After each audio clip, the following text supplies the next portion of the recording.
can't believe it's only game 3 and Arsenal have dropped points already. Title over. Yeah, it was a tough one to take, that one. I know. Is it a good point, or is it 2 points dropped, or what? No. It's got to be 2 points dropped simply because you're at home, and they know that you can't drop points at home when you're going for what Arsenal are trying to achieve at the end of the season. So, you know, when you look at the way that they drop the points, obviously it's massively disappointing, but we can't get past the fact it's 3 games, and you're going to have to make that up somewhere along the line. But it was disappointing. But teams will drop points across the course of the season. I know they don't drop many points now. If you want to go and win the title, it's tougher than it ever has been. But you know, is it the worst thing in the world? No, because they didn't lose. But like I say, the most disappointing thing is probably the manner in which they lost, and you know, obviously Declan being sent off. It gave Brighton the impetus, and they made some very good substitutions. João Pedro, like we've been talking, is very, very dangerous. And in the end, I think that you have to really be happy that you got that point in the way that they were finishing the game. Do you want to talk about the decision and get it out of the way? What decision? I didn't see any. Well, the decision, what decision? Declan Rice was correctly booked twice I think for these incidents. That, like they're saying, like you see the ball's moving now, right? So the ball's moving. So we're talking about letter of the law, and we're talking about consistency. I was talking about Darren. So if we are going for the letter of the law, and we are going for consistency, then that's not ready to be taken because it's still moving. So then they should have had a look at that and said, well, OK, well, the ball was moving, so you can't restart play because the ball... But then I heard this only 24 hours. I'm hearing ex-referees come out and saying, OK, that was interesting, because nobody mentioned that fact. And that is letter of the law. If the ball's moving, then you can't take the restart. So those things should be taken into consideration. We've got referees upstairs who know these rules. I didn't know it. You know what I mean? I didn't know it, but they know it. So they should have said, hang on a minute, the ball was moving, so he wouldn't be able to take the restart anyway. So when you go into it that deeply, like I obviously have over the weekend, you know, and you think to yourself, OK, probably let down by consistency again. It does feel harsh, that second yellow, doesn't it? Oh, it's incredibly harsh. I don't want to see games of football decided by that. That was a really good game of football. And if Arsenal would have had 11 players, they would have won, more than likely. So I think the 60, 70,000 that come in, they want to watch football.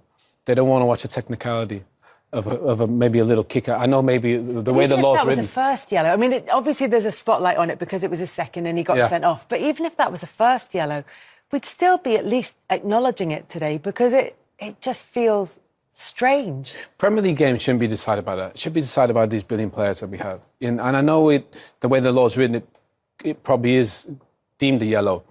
But it comes back to football players, feel. The ref's got to have a bit of feel in that moment. You know, it's a really good game. Yeah, OK, it's a bit emotional and he moves the ball. Right, he makes a great point. The ball's moving, so you can't take it. So in that sense, I think it's crazy harsh. Declan, you know, he's close. Ball's moving, just a little move. That's not a yellow card. You could see as well that Veltman... Yeah, this happened. You know who used to do this to me a lot? Francis Benali at Southampton. You know, because when you get the free kick, you go in front of it, Kel, and then you start walking away, because obviously they can't book you for trying to go and get 10 yards. So you go and you try to walk away, but then they kick it against you, and then you get booked. Yeah. They've got to see these things now.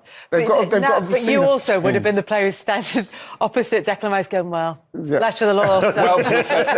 Danny Welbeck was saying, it's a yellow. Yeah, you see it. I mean, you know, with that, nothing I can do there. That face that says, come on, it's a yellow. But Declan done what all of us do when, especially that stage of the game, you know what I mean? You're that far up in the pitch, up in the other end of the pitch. You're just going to delay and just start jogging, probably. And, you know, people say, well, Declan shouldn't have done that. You know, he's probably gets away with it on week in, week out. Obviously, they're going to clamp down on it this season. So I'll be looking out for it. Yeah, we'll definitely be plenty of yellow cards flying around for that. It's hard to say that's deliberate, isn't it? It is, but I'm in a minority today because I'm going to back up the referee. Well, do you know what? If there's a question mark around it, then it can't be overturned. So it's okay. No, I just think that Declan's had a bad day. He's a fantastic player, but the first tackle, he's not going to win the ball. And he goes launching in and he gets the yellow card. He knows he's on the yellow card. And then he puts himself in a position to get carded again. Now, again, the PGMOL, they give us all the rules before the season begins and they tell us what the threshold's going to be. And they tell us Law 12 means if you do... Sorry about being a bit of a geek on this. No, but if you do attempt to delay the restart by kicking the ball away, and they're very specific about it as well in the laws, then you're going to get cautioned. So he knows the rules, the players know the rules, we know the rules, and...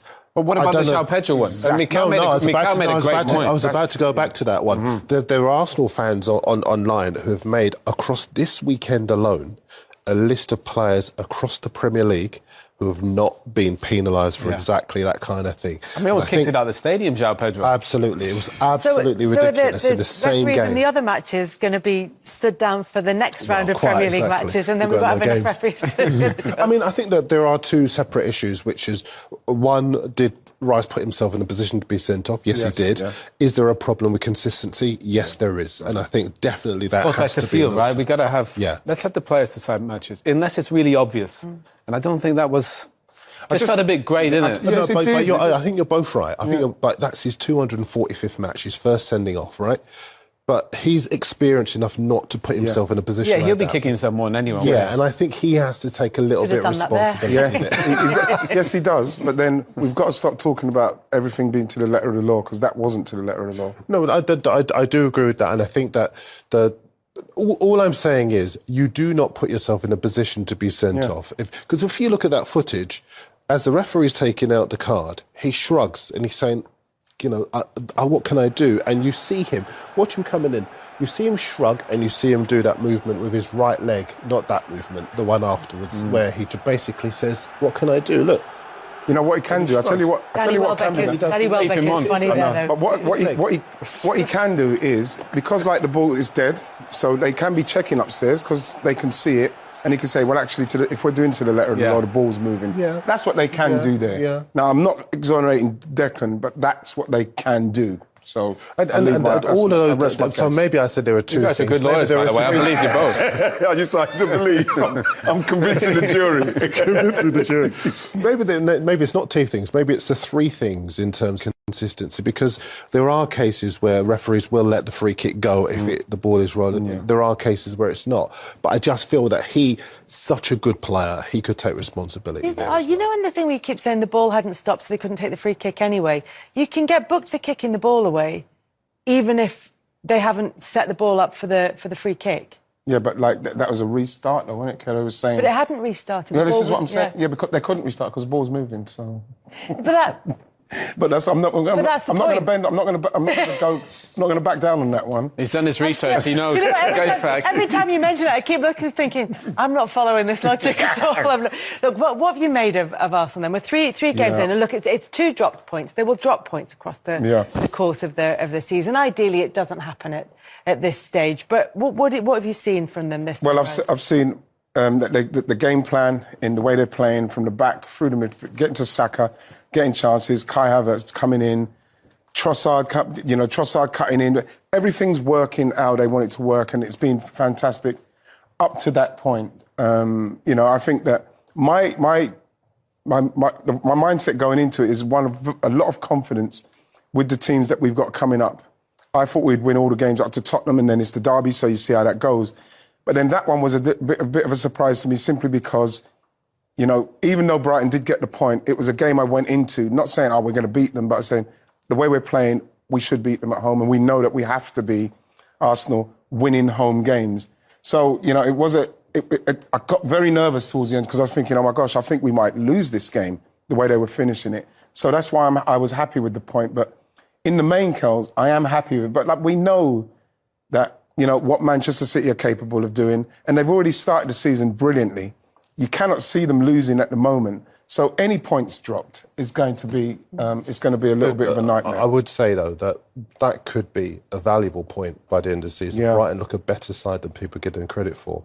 And also, Haaland in the last few seasons, he always seems to miss at least a month, 6 weeks or so. He did, but that's because has he had a summer like he's had this time with a lot of rest? He did say it's the first season he started pain-free and feeling really good. I'm just trying to clutch at straws. Yeah. Well, it's only because I know we're going to talk about Haaland in a bit. Well, do you know what? I think if you look at Arsenal, I like Timber looks really good. Yeah. Chalafoy came on, he looked good. Yeah. And I think Raheem's going to be a good option for them as well. So as good as Arsenal were last year, I actually think they might even be better this year. Yeah. Hopefully they can just stay fit. I think if they stay fit, especially certain players. We was very fortunate with some of our main players last season not getting injured. Odegaard, Saliba, you know what I mean? And like Saka, Gabby Margaret, all those kind of players that we needed. Declan not getting injured was a massive bonus. Well, hopefully that can happen again. Sterling is going to be the key one because obviously Saka, they play him so often. Yeah. And if Sterling can come in and play on that right-hand side, you've got no dip in quality. In fact, you've got an upgrade in quality because he's won 4 Premier League titles. So he brings match-winning experience and the ability to score goals. He's versatile. There's so much about him that is an upgrade in many ways to Saka, but it makes you a lot stronger in the final third. Raheem Sterling didn't come quite out of nowhere.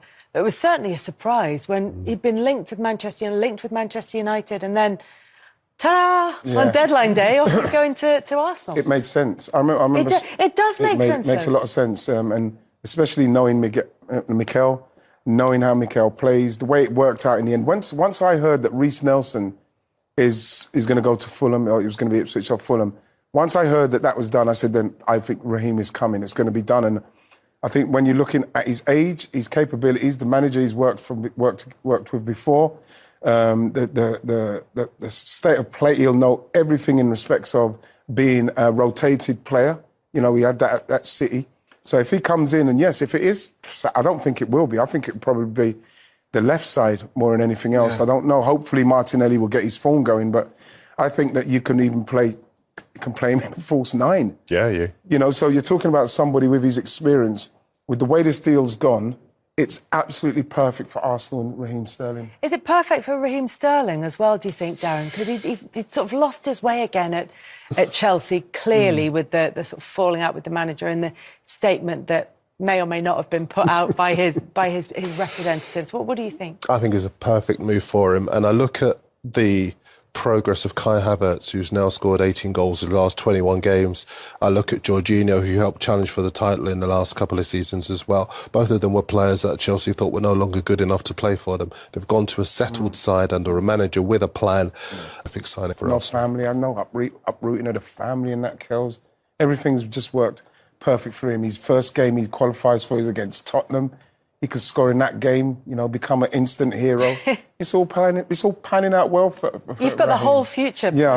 As soon as he signed, I had all his all planned. I'm delighted with it. Did you text him as soon as he did? Or did Absolutely. I knew you would have done. Because honestly, I'm not even just saying it. You know, sometimes you see a player in the shirt, you can instantly say that shirt suits him. Yeah. It does. Thank you. Some moves feel right. And this absolutely. one, I don't know why. The other one from this just as an aside, and we are going to go to break in a second. Some moves feel right. And this one, I don't know why. The other one from this just as an aside, and we are going to go to break in a second. Trevor Chalobah going to Crystal Palace. It just feels right. He looks right in the shirt, and it's got a nice feel about it. Anyway, like you said, 2 points dropped against Brighton, which may come the end of the season not be the worst thing, because Brighton look like they've started well, and they look like they're going to improve, and there's going to be more to come from them.